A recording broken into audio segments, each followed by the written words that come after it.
आत्मा की यात्रा और प्रेत योनि का रहस्य। गरुड़ ने भगवान श्री विष्णु से प्रश्न किया, मृत्यु के बाद आत्मा कैसे शरीर के बाहर जाता है? कौन प्रेत का शरीर प्राप्त करता है?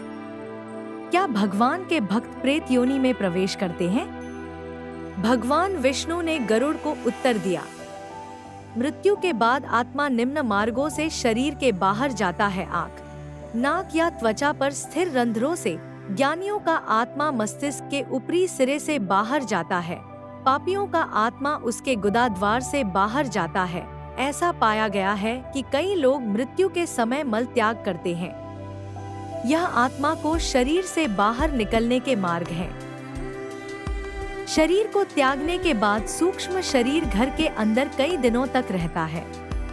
अग्नि में 3 दिनों तक, घर में स्थित जल में 3 दिनों तक। जब मृत व्यक्ति का पुत्र 10 दिनों तक मृत व्यक्ति के लिए उचित वैदिक अनुष्ठान करता है, तब मृत व्यक्ति की आत्मा को 10वें दिन एक अल्पकालिक शरीर दिया जाता है जो अंगूठे के आकार का होता है।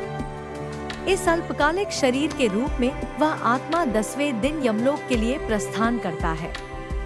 3 दिनों बाद अर्थात 13वें दिन वह यमलोक पहुंचता है। यमलोक में चित्रगुप्त जीव के सभी कर्मों का लेखा यमराज को प्रस्तुत करते हैं। उसके आधार पर यमराज जीव के लिए स्वर्गलोक या नरकलोक तय करते हैं।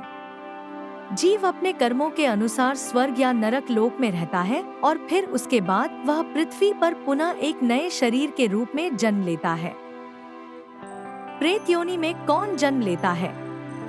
कुछ मनुष्य जो कुछ विशेष प्रकार का कर्म करते हैं, वे यमराज द्वारा वापस पृथ्वी पर प्रेत योनि में भेजे जाते हैं, जिसमें वे एक निश्चित समय तक रहते हैं।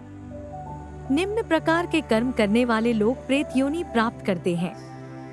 विवाह के बाहर किसी से शारीरिक संग,